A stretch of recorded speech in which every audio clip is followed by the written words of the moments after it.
अगर आप हमारे चैनल पर नए हैं तो चैनल को लाइक और सब्सक्राइब कीजिए ऐसे ही कार्टून देखने के लिए। जंगल में एक कालू नाम का कौवा अपने पापा के साथ रहता था। उसकी कोई बहन नहीं थी और मम्मी भी नहीं थी। वो बहुत अमीर परिवार से था। एक बार वो अपने पापा के साथ नदी पार जंगल जा रहा था। पापा, मुझे बहुत भूख लगी है, मुझे कुछ खाना है। कालू, मैं जरा पास की दुकान से कुछ खाने के लिए लेकर आता हूँ। तुम यहीं पर मेरा इंतजार करना। फिर कालू के पापा उसको एक पेड़ की डाली पर बिठाकर उसके लिए कुछ लेने चले गए। यहाँ तो मैं बोर हो रहा हूँ, क्या करूँ पता नहीं पापा कब आएंगे। तब तक आप लोग हमारे वीडियो को लाइक और अगर आपने हमारे चैनल को सब्सक्राइब नहीं किया है तो जल्दी से सब्सक्राइब कर लें और कमेंट सेक्शन में जरूर बताएं कि आपको हमारी ये कहानी कैसी लगी। तभी कालू कौवे को थोड़ी दूर एक चिड़िया राखी बेचते हुए दिखाई देती है। उसका नाम टुनटुनी था। राखी ले लो राखी, सुंदर सुंदर राखी ले लो, अपने भाइयों के लिए राखी ले लो राखी। राखी? अरे वाह, ये तो बहुत सुंदर राखी है। ले लो ना भैया एक राखी, ये ले लो ना भैया, बहुत सुंदर है। नहीं नहीं, मैं राखी नहीं ले सकता। पर क्यों? ये तो बहुत सुंदर राखी है, आपकी कलाई पर बहुत सुंदर लगेगी। हाँ, राखियाँ तो बहुत सुंदर है, पर जिससे राखी बंधवाऊंगा वो बहन तो मेरे पास नहीं है। मेरा भी कोई भाई नहीं है, ऐसा करो तुम मुझसे राखी बंधवा लेना। कालू कौवा खुश हो जाता है और तभी दूर से उसको उसके पापा आते हुए दिखाई देते हैं। 4 दिन बाद राखी है, मैं यहीं पर तुमसे राखी बंधवाने आऊंगा, तो तुम मेरा इंतजार करना। अभी मेरे पापा आ रहे हैं, वो तुमसे बात करते हुए देखेंगे तो बहुत नाराज होंगे। अच्छा, मैं चलता हूँ। 4 दिन बाद जब राखी का दिन आता है तब कालू कौवा टुनटुनी चिड़िया के पास पहुंचता है और टुनटुनी चिड़िया कालू कौवे को राखी बांधती है। बहन, राखी तो तूने मुझे बांधी है, पर मेरे पास कुछ नहीं तुझे देने के लिए। मैं जब बड़ा हो जाऊंगा तो तुझे बहुत अच्छा इनाम दूंगा। भाई, मैंने राखी तुमसे कुछ लेने के लिए नहीं बांधी, ये रिश्ते के लिए बांधी है। आज से तुम मेरे भाई हो और मैं तुम्हारी बहन। अच्छा ठीक है, अब मैं तुम्हें अपने जूते तो दे ही सकता हूँ। देखो, तुम्हारे पैरों में जूते भी नहीं है। टुनटुनी के लाख मना करने पर भी कालू को उसे जूते दे देता है। टुनटुनी चिड़िया उन्हें लेकर बहुत खुश होती है।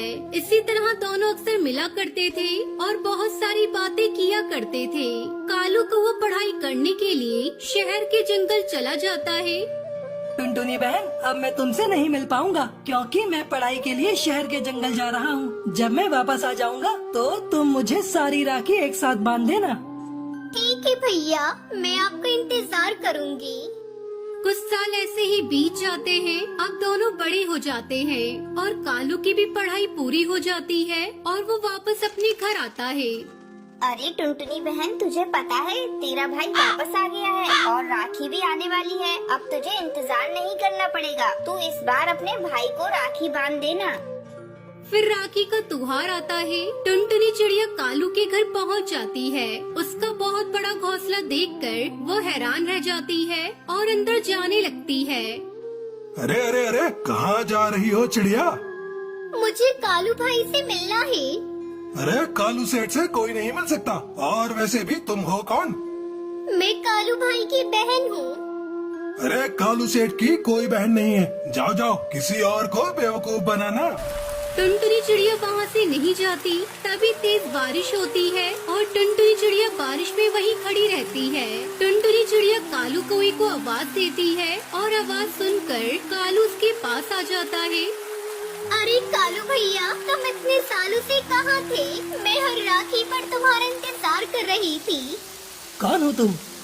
भूल गए कालू भाई, आज से कुछ साल पहले मैंने तुम्हें राखी बांधी और तुमने मुझे अपनी बहन बनाया था। क्या बक रही हो तुम? मैं तुम जैसे छोटे पक्षियों को अपना रिश्तेदार बनाऊंगा? ये झूठ है।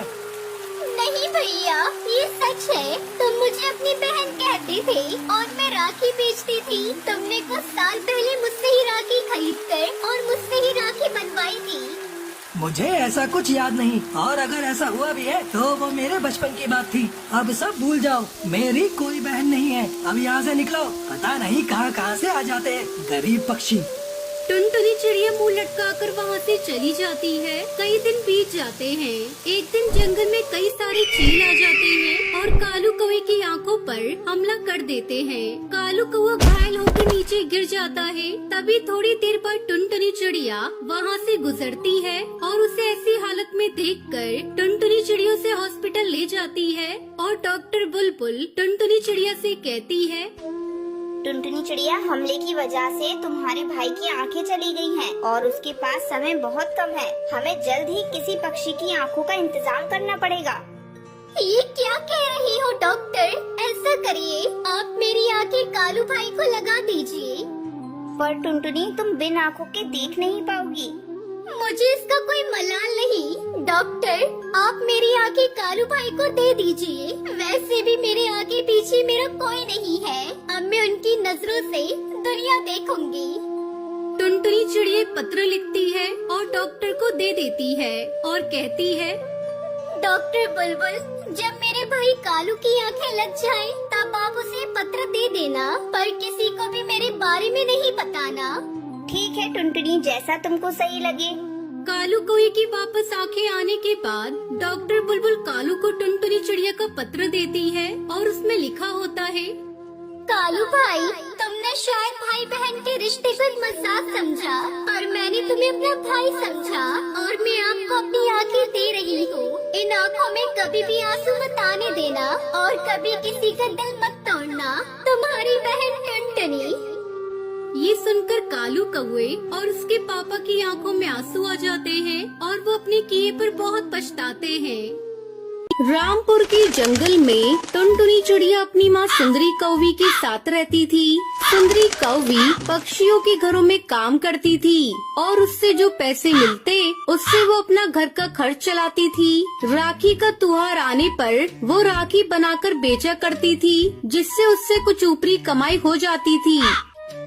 माँ, तुम्हारी तबीयत ठीक नहीं है, फिर भी तुम राखियाँ बना रही हो। क्या करूं बेटा, रक्षाबंधन नजदीक है और मैं बीमार पड़ गई। समझ में नहीं आ रहा है, अगर राखी समय से नहीं बनी तो मैं क्या बेचूंगी। तुम दवा खाकर आराम करो माँ, मैं राखियाँ बनाती हूँ। तू क्या क्या करेगी बेटा, तेरे ऊपर तो मैं बोझ बन गई हूँ। ऊपर से तेरी परीक्षा भी करीब है, तू ठीक से पढ़ भी नहीं पाती। बस माँ, तुम्हें यही एक कमी है, बहुत ज्यादा सोचती हो। अब मैं आपकी एक बात नहीं सुनूंगी। चलो उठो और चुपचाप दवा खा लो और आराम करो। अच्छा मेरी माँ, खा लूंगी। टुनटुनी अपनी माँ को दवा देकर सुला देती है और खुद राखी बनाने लगती है। राखी बनाते बनाते वो वहीं सो जाती है।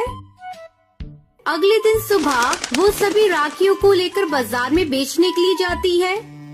राखी आ गई, राखी, रंग बिरंगी राखी। बहन, ये राखी लो, तुम्हारे भाई की कलाई पर बहुत जचेगी। दीदी, मुझे वो वाली राखी दिखाना, वो तो बहुत सुंदर है। ऐसी राखियाँ तो मैंने बड़ी बड़ी दुकानों में भी नहीं देखी।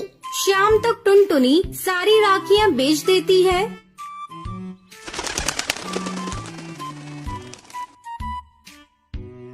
ये देखो माँ, मेरी सारी राखियाँ बिक गई और इतने सारे पैसे हैं। अब तुम्हें चिंता करने की कोई जरूरत नहीं। तुम्हारी बेटी इस बार की राखी में तुम्हारा नुकसान होने नहीं देगी। अच्छा, तू बातें बनाना बंद कर और जाकर कुछ खा ले। अपनी सेहत का भी ध्यान रख। टुनटुनी भोजन करके फिर से राखी बनाने में जुट जाती है। अगले दिन जब वो फिर से राखियाँ बेचने जाती है तो देखती है एक दुकान पर पक्षियों की भीड़ लगी है और उस दुकान की मालकिन एक पक्षी को डांट रही है। तुम्हें मैंने राखियों का ऑर्डर दिया था, अब तुम कहती हो कि राखी तैयार नहीं है। 2 दिन बाद रक्षाबंधन है, बताओ मैं अपनी दुकान पर क्या बेचूं? देख रही हो मेरी दुकान का बोर्ड, राखी कॉम्प्लेक्स, और मेरी दुकान पर राखी है ही नहीं। ये देखकर सभी मेरा मजाक उड़ाएंगी और इन सब की जिम्मेदार तुम हो। मैं तुम पर केस कर दूंगी, जेल जाओगी तो पता चलेगा। अरे रे, कब से देख रही हूँ, आप कब से बोली जा रही हैं। इन्हें बोलने का मौका ही नहीं दे रही है। इनकी कोई मजबूरी होगी, तभी तो इन्होंने आपका ऑर्डर पूरा नहीं किया। ये लीजिए मेरी बनाई हुई राखियाँ, आपका ऑर्डर मैं पूरा करूँगी। और बहन, इनकी तरफ से मैं आपसे माफी मांगती हूँ। इस तरह टुनटुनी को एक बड़ा ऑर्डर राखी बनाने का मिल जाता है। 2 दिनों के अंदर ही टुनटुनी वो ऑर्डर पूरा कर देती है ये लीजिए, मैंने आपका ऑर्डर पूरा कर दिया है। ये लो तुम्हारी राखियों के पैसे। अगर तुम्हारी बनाई हुई राखी को पक्षियों ने पसंद किया तो अगले साल का ऑर्डर मैं तुम्हें ही दूंगी। टुनटुनी बहुत खुश थी क्योंकि उसकी राखियाँ हाथों हाथ बिकने लगी और उसको नया ऑर्डर भी मिल जाता है। टुनटुनी, तुम बुरा ना मानो तो तुमसे एक बात कहना चाहती हूँ। ऐसी कौन सी बात है जिसे आप कहेंगी तो मैं बुरा मान जाऊंगी? पहले आप बोलिए तो।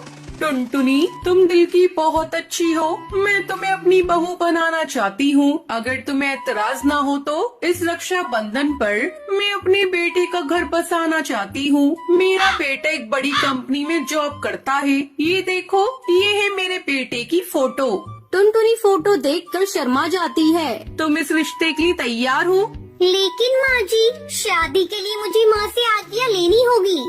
टुनटुनी घर जाकर सारी बात अपनी माँ को बताती है। सुंदरी कौवी अपनी बेटी का घर बसाने के लिए तैयार हो जाती है। इस तरह टुनटुनी और टुन्नू चिड़िया की शादी हो जाती है। टुनटुनी चिड़िया विदा होकर अपने ससुराल चली जाती है और खुशी खुशी अपने पति के साथ अपनी जिंदगी बिताने लगती है।